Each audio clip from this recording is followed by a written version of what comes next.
Hey everybody, this is Garak and I will now show you all the most relevant and stress-free method of earning money in Pokemon Revolution Online.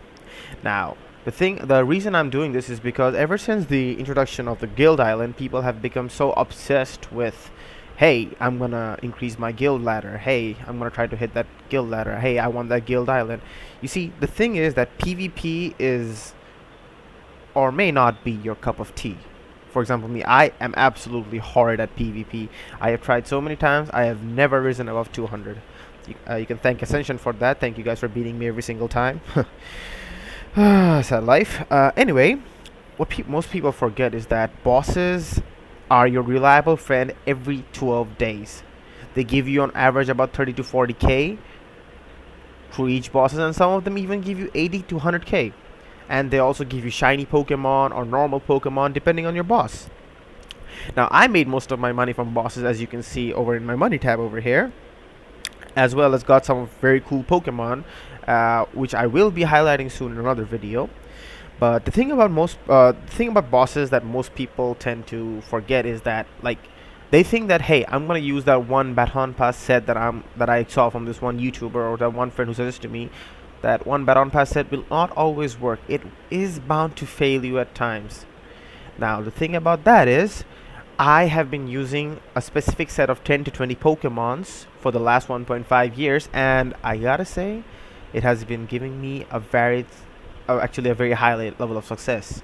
Now, I'm gonna start a series of videos in which I will show you guys how to beat all of the bosses in Pokemon Revolution Online with this set of 10 to 15 Pokemons.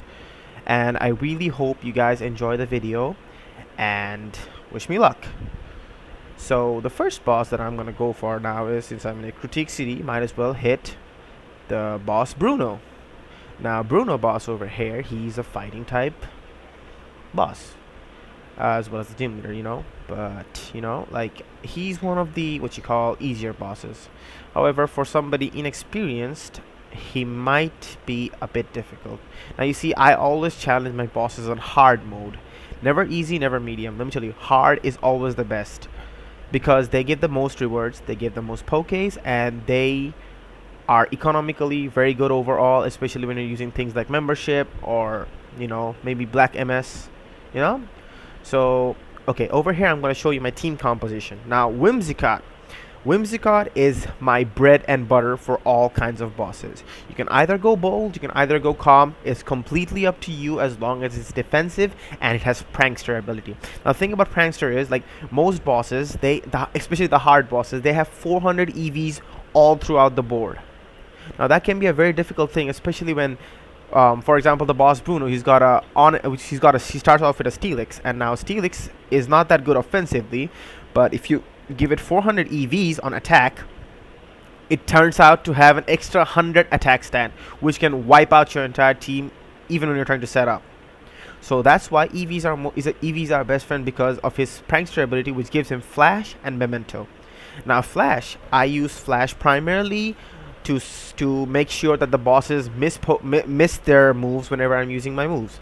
For mainly, you can see here, I also have equipped with a sash, because in case the Flash fails and Whimsicott gets one-shotted, he'll live through to use his Memento. Now, Memento is a very good move because it reduces the attack and special attack of the Pokemon, so bosses with mixed set can really get screwed over here. And then my second most important Pokemon is Klefki. Now, Klefki over here has to be prankster as well. Once again, you can go either bold or calm, anything, whatever's your preference. But for Klefki, I would say definitely max up the HP and whatever defensive stat you want to. Now, you would just want to go utility on this guy. Nothing but utility. You got Thunder Wave, you got Spikes, you got Reflect, you got Light Screen. You guys will see the uses of all of this. It's all basic, it's all very simple, not too hard. And then we got our boy Jumpluff. Now, Jumpluff, you see, my one's a very, well, it's not a good Jumpluff, but I would suggest you get a Jolly one or even a Timid one, as long as it has plus speed. So you can put on a Scarf and use it for an extra Memento. Now, the extra Memento is for those bosses who need a little more oomph in them, like, for example, the boss maybe has too much of a high attack power and you really need to get that attack power down. So that's why we need Jumpluff. Ferrothorn. Ferrothorn is another very, very important Pokemon. You can either go plus defensive or minus special defense. Now this guy, he can tank a lot of hits. He can use Leech Seed, Thunder Wave, Stealth Rocks, and Gyro Ball. Gyro Ball. Now Stealth Rocks is very important because like this guy is your main Stealth Rock setter, and it can really change the entire composition of the enemy team. You know, like it can make your game much more easier. Now this is one of my main sweepers, Gyarados. Now, it doesn't have to be necessarily too good as long as it's Moxie and Jolly. You can even go Adamant if you want to, but I prefer Jolly because some bosses have Scarf in them, and maybe if I can only set up one Dragon Dance, I can actually sweep their entire team. So over here you can see the normal moveset: Crunch, Earthquake, Waterfall, Dragon Dance. This will get you through most of your bosses. And lastly, we have Fortress. Now, Fortress, he's your setup Pokemon. I know that I have got Klefki and Ferrothorn, but most of the time you can see Fortress is prone to dying a lot very easily to special moves or even fire type moves. So that's why Fortress is simply there to set up Stealth Rocks and Stealth Rocks only. And like, spikes too sometimes, but you'll get the hang of it after I show you this one fight. Okay, so here we go. We're gonna start fighting Bruno. Okay. So I am gonna select hard on him, and let's see how we do. Okay, so there we go. He starts off at Steelix. So what I'm gonna do here is I'm gonna press Flash, because he's obviously gonna go for that heavy slam. There we go. Okay, the heavy slam hit. You see the importance of you will be needing a lot of sashes for bosses. Like, you will be needing at least 10 sashes, but trust me when I say this, you will get much more sashes in return when you're doing bosses, because some bosses give 5 sashes each, and they can build up to 25 sashes every single boss run you do, and that is really helpful because after that one-time sash purchase, you would not require it anymore. So since I used Flash once, I'm just gonna go for that Memento over here, and let's go. Memento, and there we go, he's dead. And just in case, so that the Steelix does not do any other kind of shenanigans on me, I'm gonna set up another Memento. Just in case. This is just in case. You don't need it for Steelix because it's a very weak offensive Pokemon, but like one crit can ruin your entire game, so better safe than sorry. Always better safe than sorry. Alright, so now we're gonna switch over to Fortress. Now he can't do anything to Fortress because my Fortress is one bulky boy. Just look at him. Oh, you're so beautiful, man. Okay, set up Stealth Rocks and Spikes. It is impertinent that you set up as much hazards as you can. Hazards are your best friend. Bosses can have sash Pokemons, bosses can have really bulky Pokemon, and bosses can have multi-scale Pokemon as well. And these spikes, these hazards, they are gonna be your best friend, especially when they're gonna be hard nuts to crack. Okay, so I am done with setting up my hazards over here. Now I am gonna move on to Klefki. Now since I can't Thunder Wave him, I will just put up a Reflect for the sake of safety. Once again, it's very important that you set up, because you never know when a crit is gonna come, and when a crit does come, it might be game over for you. And trust me, nothing hurts more than losing to a boss, because you just know you had it, and that RNG, it just messes you up, And over here, we're gonna set up Leech Seed. Now, Leech Seed, it's important because whenever you're fighting a boss, and you're using a Dragon Dance sweeper, it's good to set up as many Dragon Dances as you can, And while the other Pokemon is hitting you, you can heal up with your own Leech Seed. And that is very important, and I'm pretty sure you'll be able to see a demonstration of that over here. But even though I'm pretty sure that the Steelix won't do anything to me, however, just check it out. Okay, that's one Dragon Dance which I set up. Okay, he's going for the Stone Edge. Ooh, okay, that's minimal damage, but still, it's important that you have full health, because you never know when a boss might survive or when you get crit. It's important that you stay in full health. This is a life lesson, kids. A life lesson, which I have learned a very painful way.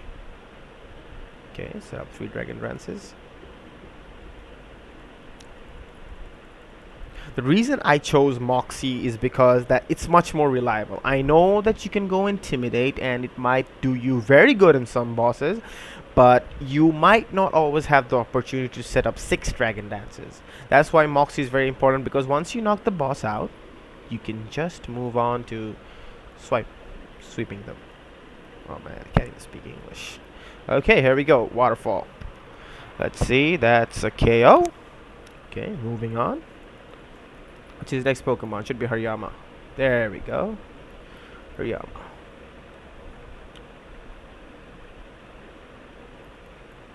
I'm just gonna sweep him over here.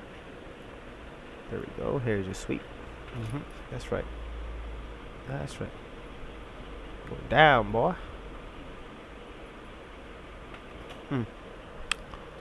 I love it. I love it. Now, since my attack is already maxed by now, I can comfortably beat all of the boss Pokemons. It's really that simple for most of the bosses. You know, like just a normal Gyarados, or another one of my sweepers are Salamence, a Moxie Salamence. I know a Moxie Salamence is very hard to hunt, but I promise you the payoff is worth it. I hunted my Salamence for 16 hours, I would say, and it's not great, but it gets the job done, especially for bosses. Like I said, you don't need IVs per se for bosses. What you need is a good setup and a good nature. Nature is very important. Without a good nature, you will lose, because you need all the edge you can get. Now, this is one of the reasons why I chose boss runs as my primary method of earning money. Boss runs does not have much expectations. You can do this with a very bad team. So, if you have the good nature and everything. But here we go. We just beat him, and there we go. Simple as that. I will be doing more boss runs, and I will be showing you guys how easy it is to do the boss runs with the same set of Pokemons. So if you guys enjoyed this video, please leave a like and subscribe for more content. I will see you guys later. Goodbye.